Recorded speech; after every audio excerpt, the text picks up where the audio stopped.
On enchaîne ce soir avec le seul sujet qui n'est pas comics de la soirée. Voilà, on n'est pas des puristes à 100%. Euh, la deuxième saison de Fallout s'est terminée hier en France. Et voilà, qu'est-ce que j'en ai pensé? Parce que voilà, Alexandre, je sais pas s'il est revenu, je crois pas. Il s'est peut-être parti chercher de l'eau, donc on en aura pour 45 minutes avant qu'il revienne. Euh, mais je pense pas qu'il ait regardé, parce que je pense pas qu'il ait regardé la première saison non plus. Euh, Ouais, en plus il est parti, mais vu que la caméra bug, il y a le truc de, il y a toujours le l'image qui reste. Donc bon, je vais vous dire ce que j'ai pensé de cette deuxième saison de Fallout, qui est donc la la série adaptée des jeux vidéo. Alors je ne me souviens plus des noms des anciens développeurs, mais en tout cas bon, maintenant c'est Bethesda qui les fait, hein, les Fallout. Donc pour ceux qui ne sauraient pas, Bethesda, donc ceux qui font les jeux, c'est aussi ceux qui font Skyrim notamment. Donc voilà, sacré nom dans l'industrie.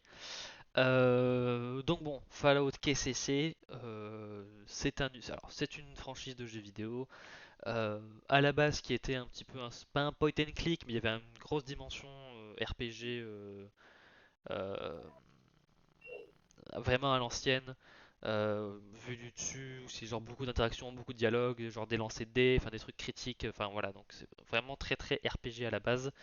Et avec Fallout 3, c'est vraiment devenu plus un jeu d'action. Alors il y a quand même une dimension RPG comme dans Skyrim et machin, mais c'est devenu un petit peu plus action-aventure, et le tout dans un monde post-apocalyptique, euh, dans une chronologie où un petit peu le monde a un petit peu changé à partir des années 50 après la Seconde Guerre mondiale, où il y a eu énormément de choses autour de l'énergie atomique qui s'est développée.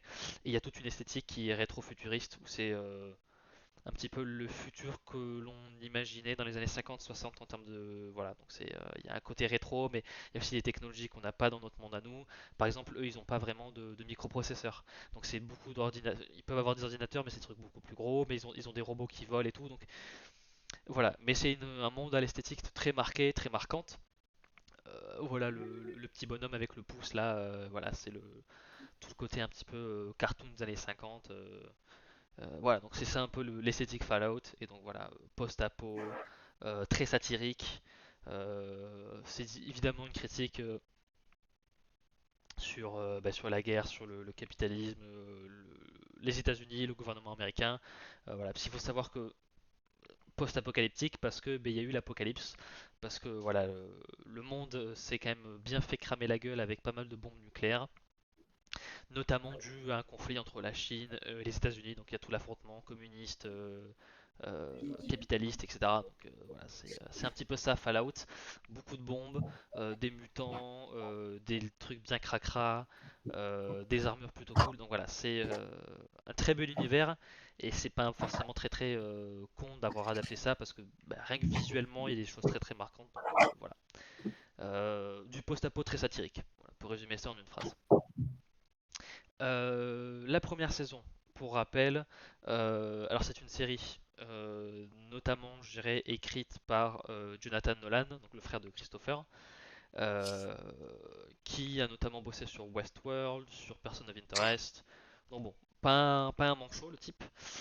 Et ils ont fait, selon moi, l'excellente décision de ne pas adapter les jeux directement. C'est dans l'univers des jeux, mais c'est pas les mêmes personnages, on va aux mêmes endroits, etc. Mais c'est vraiment à un autre moment et du coup on n'est pas entravé par euh, le problème de canon, parce qu'il faut savoir que des jeux peuvent avoir des fins différentes en fonction des choix qu'on fait. Donc là on se situe dans un espace où on peut faire ce qu'on veut. On n'a pas besoin de reprendre les mêmes personnages, on peut mais c'est pas obligé. On peut être dans un autre endroit, on retourne dans des endroits assez iconiques mais on n'est pas obligé. Donc voilà, c'est vraiment... on se libère de certains trucs assez chiants pour vraiment garder l'essence, le thème de la série. Donc voilà, bonne décision de ne pas avoir adapté directement un des jeux parce que ça aurait été très compliqué, très casse-gueule et probablement mauvais. J'ai pas vu Da Vinci Demons, mais ça me dit quelque chose le nom, mais j'ai pas vu. Des monstres avec des super designs, mais trop peu présents à mon goût. Ouais, je peux comprendre. J'avoue que c'est pas là où je trouve l'intérêt au moins de la série, mais je peux comprendre un peu le manque de bestioles. Ça, je conçois le truc. Et donc en première saison, on suivait donc Lucie qui faisait partie d'un abri. Donc, voilà, il y a plein d'abris qui pullulent dans ce qui était les États-Unis. Et elle part donc à la recherche de son père après que son abri se soit fait attaquer. Et en fait, elle découvre que voilà, son père, c'est pas tout à fait qui elle pensait être, etc. Et elle sera accompagnée notamment d'un gars qui s'appelle Maximus, qui fait partie de la confrérie de l'acier, qui est une des sectes qui est émergée après que les bombes soient tombées. Où c'est vraiment un peu un truc autoritaire, un peu fasciste, où c'est dans l'idée de rétablir l'ordre dans les terres désolées, mais bon, l'ordre qui déconne pas du tout. Ils sont armés d'armures méga stylées, assez iconiques, hein. Bon, on les voit sur les images en haut à gauche, hein, c'est les casques des armures. Et on a aussi la Goule, qui est un sorte de chasseur de primes mercenaire, qui est donc devenu une goule, hein, une sorte d'humanoïde, alors qui étaient humains à la base, mais qui sont transformés par les radiations, etc., qui ont plus de nez, voilà, qui peuvent vivre euh, très longtemps. Donc voilà, ce sont nos trois personnages principaux qui seront amenés un petit peu à avoir des objectifs qui se croisent, qui s'écartent, etc. Mais voilà, c'est un peu nos. Il y a un chien aussi, il y a un toutou. Il y a un toutou. Ah, très important. Voilà. N'oublions pas. Il y a des vieux? Il y a des vieux, mais pas vieux vieux. C'est pas genre des vieux des mamies, c'est genre des vieux qui ont genre 50, 60 ans, donc c'est pas trop. C'est pas très pathétique. Donc, ouais. Et si, il y a des vieux vieux, mais c'est des. Ils sont assez dégueux, c'est des personnages qu'on voit 30 secondes, donc c'est pas. C'est pas les vieux que t'aimes. Non, non, non, voilà. Mais il y a un chien, il y a eu tout, il y a eu tout. Voilà, donc première saison que j'avais beaucoup aimé, voilà, parce que bah, c'était bien écrit, la musique est très bien, elle est par Ramin Djawadi, c'est bien réalisé, ça a bien compris l'univers esthétique, mais aussi bah, ce que les jeux de quoi ils voulaient parler, les jeux, la série le reprend très bien, euh, les personnages sont bien travaillés, donc ouais, c'est juste une très bonne série qui s'avère être dans l'univers Fallout, univers bien respecté, il y a des clins d'œil. Et encore, je suis pas le plus grand. J'ai très peu joué au Fallout, mais je connais beaucoup l'univers parce que bah, c'est des jeux qu'on croise forcément quand on est dans le milieu des jeux vidéo. Donc voilà, très bonne première saison que je vous conseille si vous êtes un peu soit fan du post-apo, soit fan des jeux vidéo. Donc voilà. Qui sont les créatures à la base que Romero a adapté dans les films. En fait. Ah ok, bah je savais pas ça sur le truc sur les ghouls. Mais c'est vrai que visuellement il y a un côté un peu zombie hein, dans la tête des ghouls, surtout qu'en plus les ghouls dans l'univers de Fallout peuvent être intelligentes, mais peuvent aussi virer vers un petit peu des ghouls plus, comment on appelle ça, sauvages, où elles perdent leur esprit, leur mémoire, etc. Et là c'est quasiment des zombies hein, qui te courent après, qui veulent te bouffer, donc on est quand même sur un truc assez similaire. Euh, alors, le gros de la série quand même, c'est le personnage de Lucie hein, qui est le personnage principal, même si la Ghoul et Maximus sont aussi quand même des personnages principaux, mais légèrement plus secondaires. Je dis légèrement plus secondaires parce que ça se joue pas vraiment à grand chose.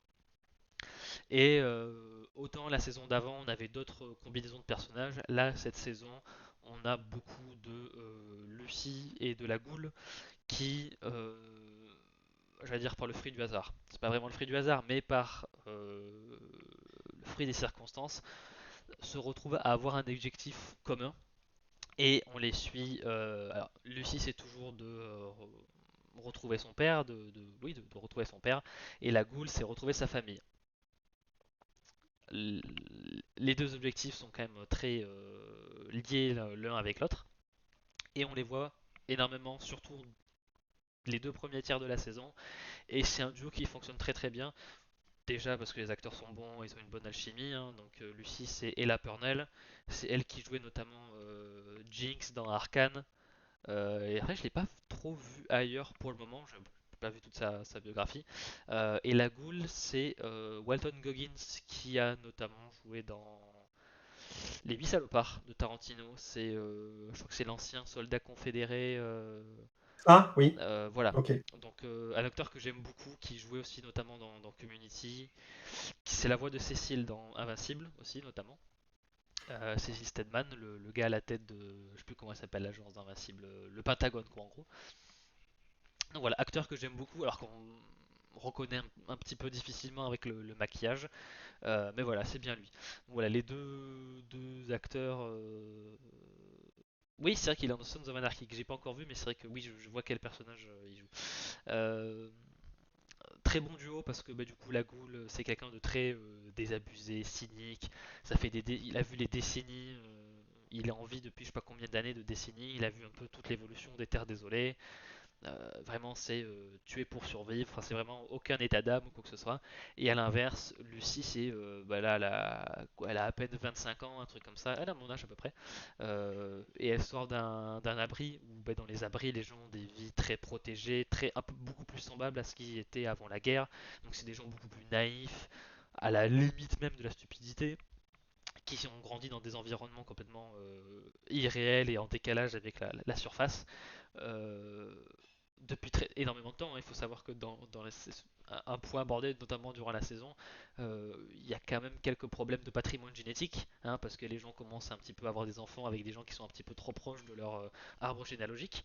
Donc voilà, c'est un peu pour vous dire C'est sympa ta série. eh ben, quand tu passes 200 ans dans des abris, voilà, c'est un peu ça qui se passe, mais c'est un peu pour souligner le fait que, ouais, c'est un petit peu l'ancienne caste d'élite, un petit peu. Ouais, voilà, c'est le. Oh non, mais non. Oui, Matt, tout à fait. Moi, je suis très loin du Nord, donc ça va. Donc voilà, mais c'est un peu pour symboliser le fait que voilà, c'est l'élite déconnectée qui ne sort jamais de son cercle, etc. Et qui vraiment n'ont aucune idée. Et voilà, on a un peu le parcours de Lucie, alors, qui était surtout en première saison, on la voyait découvrir les terres désolées. Dans la deuxième saison, on continue dans ce parcours-là où c'est découvrir le vrai monde, entre guillemets, et un petit peu bah, mettre un petit peu d'eau dans son vin ou devenir un petit peu plus gris et un petit peu s'accommoder aux règles de la surface, hein, parce que bah, c'est pas les mêmes règles. Et quand tu fais des bonnes actions, c'est pas forcément dit que les bonnes actions vont revenir vers toi de manière positive, hein. Des fois, les bonnes actions, ça te met juste dans la merde. Donc voilà, on a tout ce parcours-là où bah, est-ce qu'elle va devenir encore un petit peu moins gentille, est-ce qu'elle va devenir de plus en plus impitoyable. Et il y a tout le côté de la goule qui à la fois lui dit que bah, ouais, les terres désolées, c'est vraiment sans foi ni loi, etc. Mais d'un côté, ça se voit que ben, en fait, finalement, il veut pas vraiment qu'elle change tant que ça. Donc bon, c'est vraiment un équilibre qui est un peu parcouru à travers la saison, qui est quand même très très cool. Martin, apparemment, faut que tu rapproches un peu ton Ouais, micro. je vais essayer de. Voilà, alors attends. Normalement, ça devrait être un peu mieux là. Attends, si je fais un peu ça, ça. Parfait. Bon, voilà, tout parfait. Euh... On recommence tout. Ah non! Non, mais je pense qu'au pire, j'augmenterai un peu le son s'il faut. En post-prod. Voilà, en post-prod comme les pros. Euh... Ouais, mais des fois aussi, en fonction de s'il est bien mis dans le truc, on n'entend pas aussi bien et tout. Donc bon, voilà, c'est un peu casse-gueule parfois. Donc voilà, un équilibre un petit peu dans toute la saison qui est cool à voir être développé. Donc oui, pour les personnages principaux quand même, c'est bien réussi. C'est bien réussi. Euh, un petit peu plus isolé durant cette saison, c'est Maximus, qui fait partie voilà, notamment bah, voilà, de la confrérie de l'acier, hein, ceux que je disais qui étaient un peu vouloir rétablir l'ordre, mais voilà, très rigide hein, dans leur, euh, dans leur dogme, donc c'est pas des rigolos quoi, même si leurs intentions sont. C'est pas les pires. C'est pas les pires, on va dire ça comme ça. La confrérie de l'acier, c'est pas les pires. C'est pas les meilleurs, mais c'est pas les pires. Euh, Tu peux rajouter des effets genre laser. Oui, ça, je pourrais faire ça. Euh, et bien, mine de rien, c'est un personnage qui, alors, comme je l'ai dit, a grandi voilà, parmi les mecs à la limite du fascisme, on va dire ça comme ça. Euh, c'est vrai que je peux tout faire en post-prod. C'est vrai que oui, je pourrais tout faire, m'ajouter des lieux alertes, je pourrais faire ça. Euh, c'est quelqu'un qui grandit voilà, dans un milieu très dogmatique. On pourrait croire qu'il va vite répéter les schémas du cercle dans lequel il est. Et en fait, on voit que avec ce qui s'est passé en 101, il a rencontré des gens différents, il a pu un petit peu sortir de sa zone de confort. Et on le voit vraiment changer en deuxième saison et vraiment essayer de donner l'exemple, comme on lui a donné l'exemple quand il était plus petit, où avant de rejoindre la confrérie, bah, il était faisait partie d'une communauté avec sa famille, etc. Cette communauté-là s'est fait attaquer, il a été secouru par la confrérie. Mais avant la confrérie, il a connu des gens, euh, des bonnes personnes hein, qui essayaient de faire le bien à la surface. Euh, et voilà, et en deuxième saison, c'est vraiment euh, comment à son tour il peut essayer de rendre la bonté qu'on lui a donnée fut un temps, malgré le fait qu'il soit dans une société, dans un groupe qui est vraiment pas propice à ce genre de choses, quoi. Vraiment. Après, dans Fallout, pratiquement tout le monde est une grosse enflure. On n'est pas loin dans The Boys, en gros, avec un poil plus de monde naïf. Bah, c'est un peu ça, hein, on est vraiment dans un monde qui force à être assez cynique, à pas vraiment être altruiste du tout. Donc ce qui est bien, c'est que bah, du coup, on a des personnages comme Maximus qui sont un peu à contre-courant, et le fait que comme tout le monde est un peu une grosse merde, ceux qui ne le sont pas en ressortent encore plus grandis, en fait. Et là, typiquement, dans cette saison, c'est vraiment lui qui apprend à... En fait, si en première saison, c'était vraiment lui qui apprend à essayer de devenir quelqu'un et de faire le bien parmi son entourage, enfin avec les paramètres de la confrérie de l'acier. La deuxième saison, c'est un petit peu est-ce que justement je peux pas essayer de dépasser ce statut-là de chevalier de la confrérie d'acier pour faire encore plus de choses, pour être encore plus un héros, etc. Donc c'est vraiment, et voilà, vu qu'on les appelle les chevaliers dans la série, parce qu'il y a tout un délire voilà, de trucs un peu de missions nobles, etc. On les appelle les chevaliers. Les chevaliers, c'est ceux qui sont dans les armures. Voilà, qu'on voit notamment en bas à gauche et dans l'image en bas à droite, on voit aussi les armures. Les armures qui sont des. C'est pas des effets numériques. Alors il peut y avoir des ajustements et des. Voilà. Mais ils ont vraiment fait des armures. C'est pas des vraies armures en métal, hein, mais en tout cas, c'est vraiment des accessoires réels. Et Dieu merci, parce que ça rend du feu de Dieu. C'est vraiment très très cool. Et on a vraiment l'occasion de les voir bouger, taper, etc. Et ça rend très très bien. Donc voilà, Maximus, un beau personnage dans un monde de merde. Voilà, c'est vrai que. Et oui, dans The Boys, il y a un côté vraiment sale et crade. Là où dans Fallout, c'est vraiment plus. C'est un monde de merde, mais c'est pas forcément un monde sadique. C'est un peu le. Ouais, c'est pas sadique Fallout, c'est vraiment un monde de merde parce que c'est un peu la loi de la jungle, mais c'est pas mauvais, c'est juste. C'est la merde quoi. Dans un sens, il cherche aussi un Graal. Oui, c'est vrai qu'il cherche un peu un Graal. Mais j'en dis pas plus. Et voilà, je le place quand même, c'est un petit teasing pour les semaines d'après. J'ai mis alors Okhotsk, enfin A Night of the Seven Kingdoms, qui est la nouvelle série spin-off de Game of Thrones qui est en cours de diffusion là durant ces semaines. Et pareil, dans cette série, on a un petit peu, on suit un chevalier errant. Et c'est vraiment un peu l'exemple de la chevalerie telle qu'il devrait être dans le meilleur des mondes. Et c'est vrai qu'en même temps, je regardais ça et Fallout, et du coup, j'étais un peu en mode ah oui, on nous montre des figures héroïques, mais pas juste parce qu'elles sont puissantes, c'est aussi parce qu'elles ont une vraie bonté. Donc c'est bien. Ça fait plaisir de voir des protagonistes qui sont pas juste du muscle et tap tap. Enfin, il y a des combats et tout, mais c'est aussi vraiment faire la bonne chose. Et est-ce que les chevaliers, ils en ont gros? Euh, Certains oui, parce que oui, Ok. j'en dis pas plus, mais oui, c'est vrai. Il y en a quelques-uns qui en ont gros. Il me semble que j'avais vu que la première saison n'avait pas utilisé très peu d'effets en post-prod. Ouais, en fait, la série est pas. Qui n'a pas bougé. Alors attends, oui, Little Ray, je pense que tu parles de Fallout. Oui, il n'y a pas énormément. Ah, il y a des effets numériques, je pense, pour les décors et tout ça, mais c'est pas une série. C'est loin d'être une bouillie numérique. Il y a beaucoup de décors qui sont Ah oui, oui, Matt, tu parles bien de A Night of the Seven Kingdoms. Oui, oui. Ah, pourtant. Oui, ok, Little Racer parlait de Fallout. Oui, oui, la première saison de Fallout. Ah, Oui, non, c'est bon, c'est bien ce qui me à semblait, gauche et à mais. droite. Oui, oui. Mais oui, la première saison de Fallout, il y a beaucoup des décors qui sont vraiment. Ouais, en fait, il y a beaucoup d'effets pratiques en fait. Alors, il y a des choses que tu peux pas faire, etc. Mais même les monstres qui sont parfois un peu modifiés en numérique, il y a toujours un petit peu des marionnettes bien foutues et tout. Donc, non, non, vraiment, en termes de production et tout, on voit la thune à l'écran. C'est très très cool. Et ouais, et Night of the Seven Kingdoms, ouais, j'ai vu qu'apparemment il y a des gens qui aiment pas trop parce que je pense qu'ils s'attendaient à avoir une énième série avec le même ton que les deux autres. Le casque s'était éteint.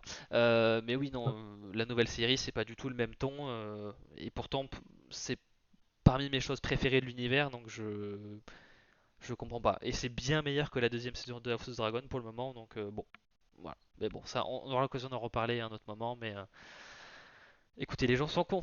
Les gens sont cons. Qu'est-ce que je vous dise? Est-ce que tu c'est une, véritable question, hein. Est-ce que tu penses que tu es objectif? Euh, Oui et non, dans le sens où j'aime beaucoup déjà alors c'est pas vraiment, c'est pas des romans pour le Chevalier Errant, c'est plus des novellas, je sais pas comment dire en français, enfin c'est des romans courts hein, qui ne sont pas très longs. Je les aime vraiment beaucoup, mais que ce soit en termes d'adaptation et de qualité, je trouve que on a vu que la moitié, on a vu que 3 épisodes, mais une nouvelle, oui, mais merci Matt. Euh, c'est c'est mieux que au moins la deuxième saison de House of Dragon, c'est meilleur que les dernières saisons de Game of Thrones. Enfin voilà, je le pense réellement. Au-delà même de mes billets, je pense vraiment que c'est bien produit, les costumes sont beaux, la musique est cool. Enfin voilà, je pense pouvoir me détacher quand je dis ça, mais c'est vrai qu'après D'accord. c'est bien, c'est bien, j'aime beaucoup. Mais bon voilà. OK, OK. Voilà. Et c'est moins violent. Enfin, c'est moins déprimant. On va dire ça comme ça. Ah, Ça c'est pas mal. OK. Parce qu'après il y a toujours un peu de violence, mais c'est drôle. Par contre là, c'est drôle. Bon, on en reparlera dans quelques semaines. On en Oui, ça reparlera. là-dessus, je te fais confiance. Voilà, on en reparlera dans 3 semaines, un truc comme ça. Et ben il reste 3 épisodes, donc voilà. Euh, la violence peut être très joyeuse, tout à fait. Ça peut se regarder sans avoir vu les deux premières séries, tout à fait. Ouais, ouais, ouais, oui. Ouais, oui. T'auras peut-être moins de rêves en mode, mais en fait la série t'explique plutôt bien ce que tu es censé savoir, donc ça se, oui, oui, oui. Euh, Alors, la série s'aboite du post-apo. On a quand même quelques séquences dans le pré-apo, avant l'apocalypse, durant un petit peu les derniers mois hein, de la civilisation moderne classique, où on suit. Alors, on est en saison 2, c'est pas vraiment un spoiler déjà de base. On voit la version humaine de la goule avant qu'elle ne devienne une goule. Euh, bon, en plus, j'ai dit que la goule était jouée par Walton Goggins. Bon, ben, on voit la tête de Walton Goggins, donc voilà. Euh, donc on continue un petit peu de voir ce qui se passe avant la guerre, ce qui est un peu comment en fait la famille de la Goule, comment elle est arrivée à pas être au même endroit que la Goule elle-même, etc., etc. Ce qui s'est passé, son parcours à lui, avant, donc avant la guerre, il s'appelait Cooper. C'était un acteur, oui, assez connu, très connu même, euh, dont la femme bosse pour Voltec, qui sont ceux qui fabriquent les abris. Et bon, c'est pas les gentils de l'histoire du tout, Voltec, hein, on apprend plein de saloperies, alors je vais pas dire quoi spécifiquement, parce qu'il y a encore des choses qu'on apprend durant cette saison. Euh, mais voilà, c'est pas du tout les gentils, donc sa femme en fait partie, et il y a un petit peu tout un truc où en fait il s'est mis un petit peu à enquêter euh, tout en se cachant de sa femme, parce que elle fait partie quand même, elle est cadre, hein, quoi, donc elle a quand même un poste à responsabilité assez important. Donc on le voit un petit peu suivre, essayer d'empêcher une catastrophe, d'enquêter sans que sa femme le sache, etc. Et donc ça va l'amener à rencontrer diverses personnes que j'aborderai un petit peu plus tard dans la catégorie des méchants. Euh, mais voilà, donc c'est un peu, ça permet de voir un petit peu Walton Goggins dans tout son charisme, parce que je trouve vraiment que c'est un acteur assez charismatique. Euh, et là on est vraiment dans quand je disais que c'était une série satirique, là on a vraiment le côté très très satirique, de manière beaucoup moins subtile. Mais je ne reproche plus ça aux séries, de ne plus être subtil, parce qu'en fait le monde réel ne l'est pas. Donc en fait, donc au bout d'un moment, c'est la fiction, enfin la réalité rattrape la fiction hein, finalement. Donc oui, on voit un petit peu tous les abus de consumérisme, tout ce que les gens un peu qui ont un petit peu d'argent sont prêts à faire pour garder le contrôle, garder leur argent, etc.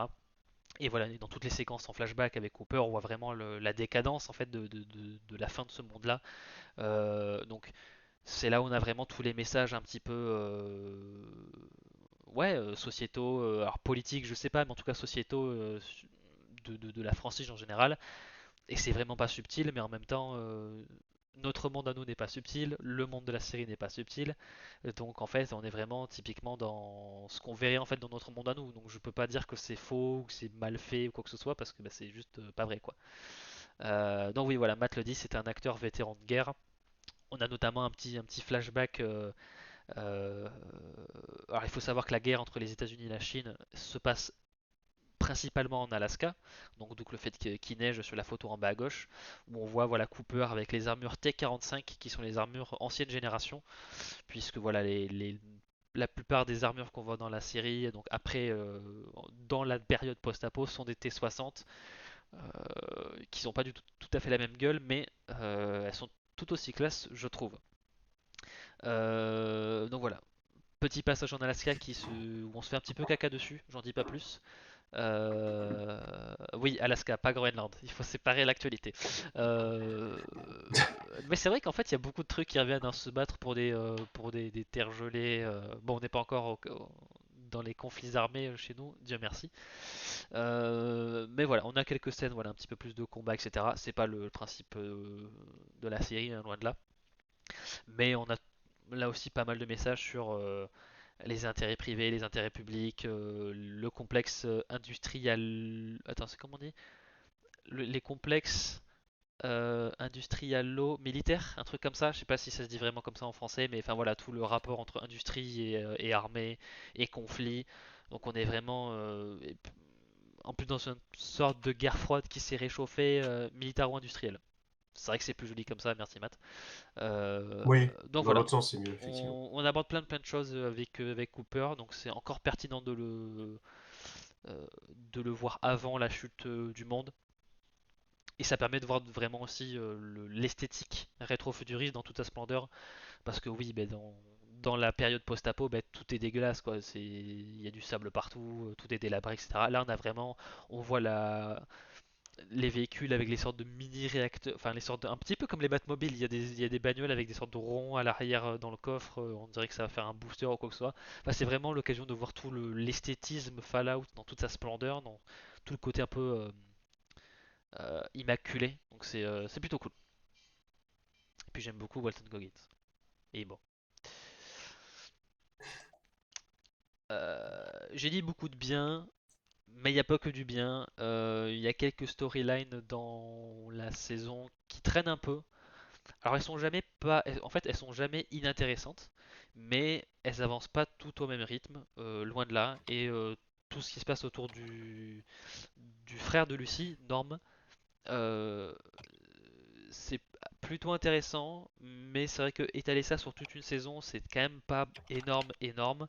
Ça avance pas beaucoup, et en fin de saison, on arrive à un point où on est un peu en mode, ouais, j'aurais bien aimé que ça avance un petit peu plus.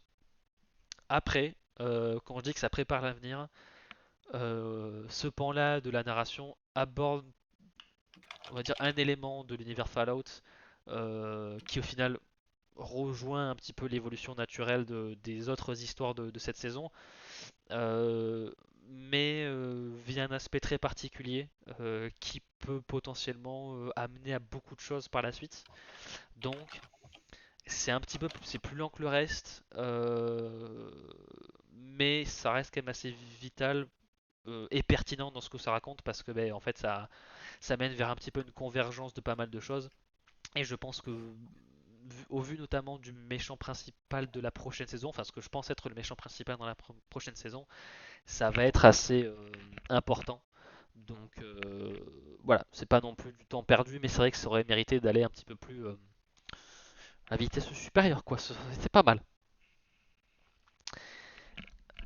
Euh, alors, je repars sur les bonnes choses de cette saison. Euh, on a quand même pas mal de forces antagonistiques. Il y a pas mal de méchants, on va dire ça comme ça.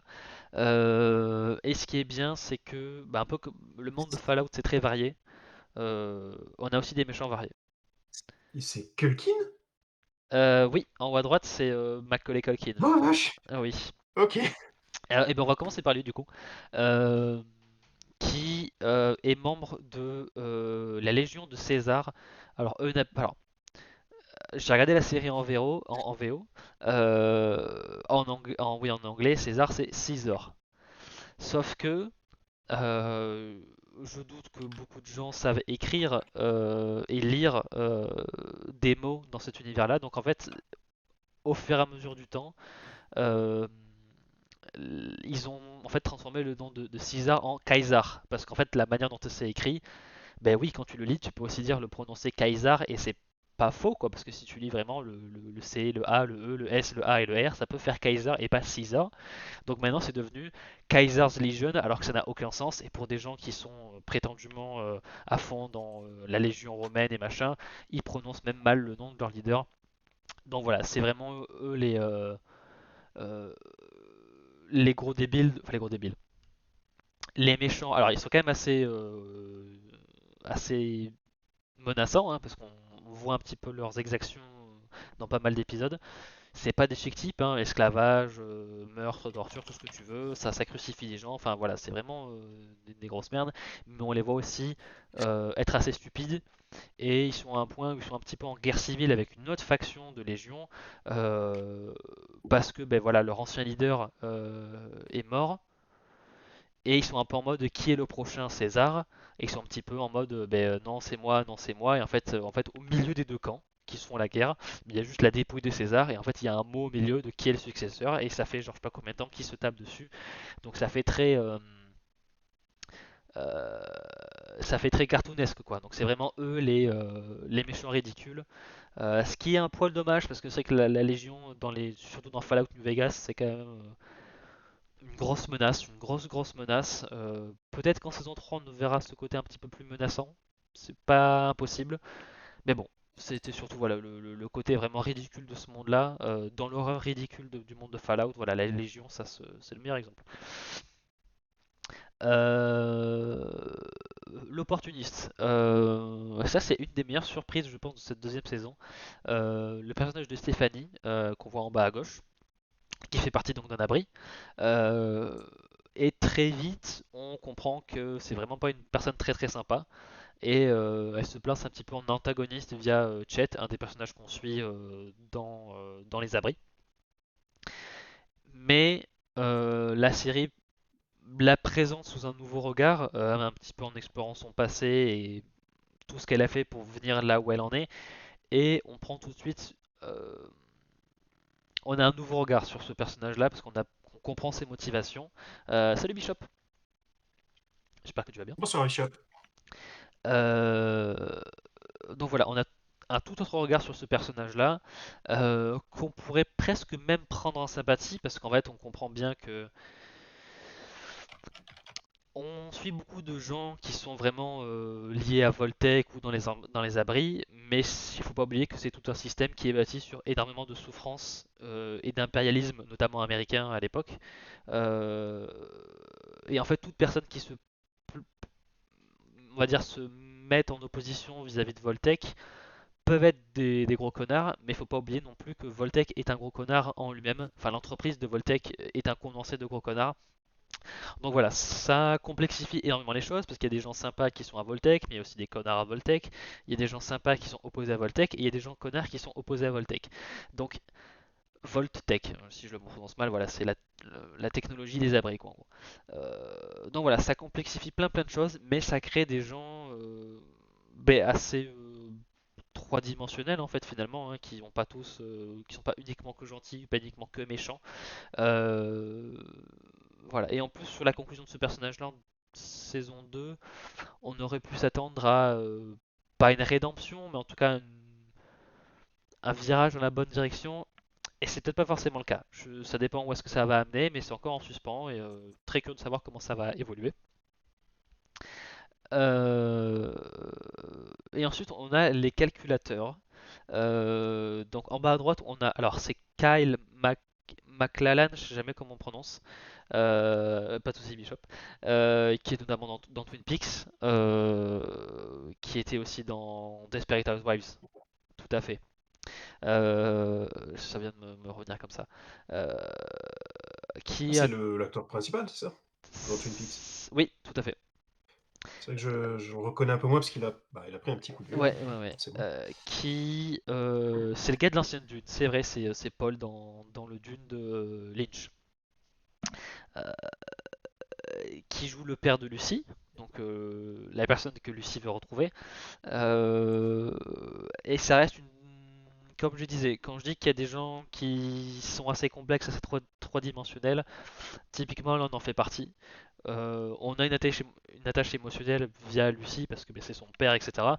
Mais on a un petit peu vu toutes les choses qu'il a pu faire par le passé, ce qu'il est prêt à faire pour assurer sa mission finalement, tout ce qu'il est prêt à sacrifier. Euh, donc ça la rend vraiment très assez impitoyable, assez froid. Mais aussi on se rend compte que bah, sa mission est pas non plus dénuée de d'arguments qui se comprennent. Donc voilà, c'est toujours le travail de personne n'est tout blanc ou tout noir. De toute façon, ce qu'on nous fait comprendre, c'est aussi que ce monde-là rend les gens qui sont tout blancs ou tout noirs forcément un peu plus gris hein, par la force des choses. Oui, beaucoup de souris, beaucoup d'humains, tout à fait. Donc voilà, et il y a un côté vraiment ouais, très froid, très pragmatique dans ce personnage-là. Donc voilà, c'est un peu, on a plein de facettes différentes d'humains. Alors l'opportuniste, c'était Stéphanie. Quand je disais qu'elle avait fait plein de choses pour arriver là où elle en est, toutes les horribles choses qu'elle a fait, on comprend que voilà, il n'y a pas juste purement je suis méchant parce que je suis l'homme méchant.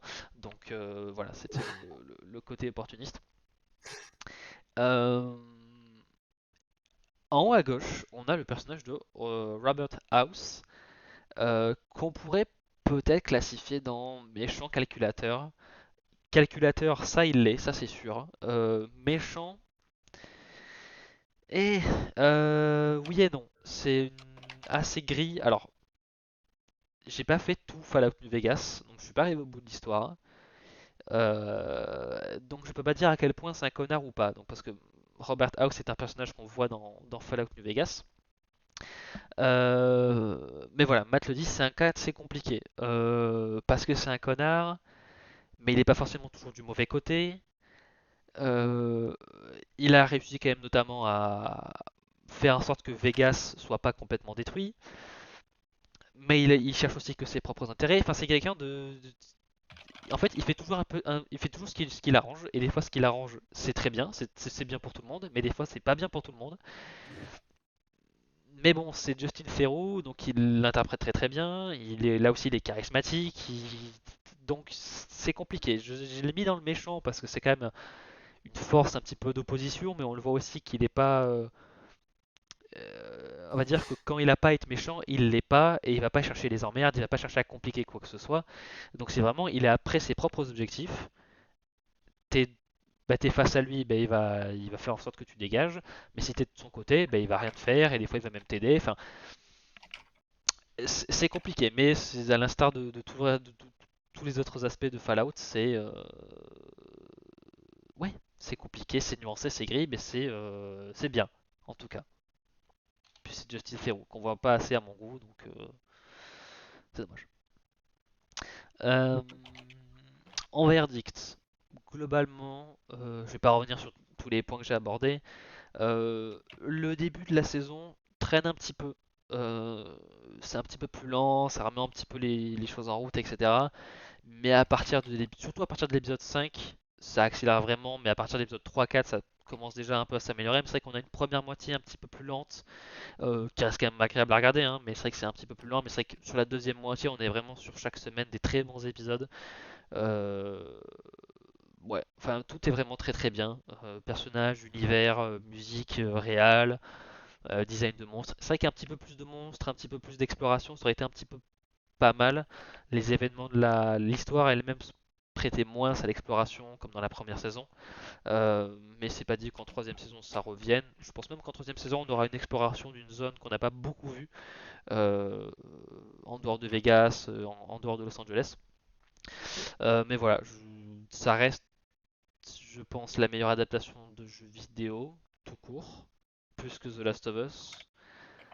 Ça c'est sûr. Ouais, je pense que c'est la meilleure. Donc franchement, oui, oui, la scène du scorpion géant était très très bien. Ouais, tout le bestiaire est tiré des jeux et c'est un bestiaire très très marqué, très unique. C'est gore. Quand il y a des bestioles, ça peut être assez gore. Euh, Mais voilà, sinon à part ça, je ne peux que recommander. Franchement, c'est très très bien. Et là aussi, pas besoin d'avoir joué au jeu. Là pour le coup, je pense même que ça peut être mieux pour découvrir le monde. Ça peut donner des surprises assez intéressantes. Ok. Bon, ça va, tu me réconfortes parce que bah, techniquement, je l'ai mise de côté, hein. C'est une série que je veux découvrir. Mm. Mais bah, j'étais mitigé par rapport aux jeux vidéo, justement. Je savais Ouais. pas quelle position je devais adopter par rapport à ça. Bon, bah, finalement, visiblement, il n'y aura aucun problème. Tant mieux. Oui, oui, bah c'est comme je pense les bonnes adaptations, hein. C'est si tu connais l'univers, si t'as joué, t'auras des clins d'œil, tu pourras peut-être même un peu deviner là où vont les choses. Mais si t'as pas vu, Oui, ça sera pas rédhibitoire pour autant, non, quoi. voilà, ça permettra de découvrir vraiment l'univers avec ça et ça se fait tout à fait, ouais. Bon, bah, c'est bon à savoir. Ok.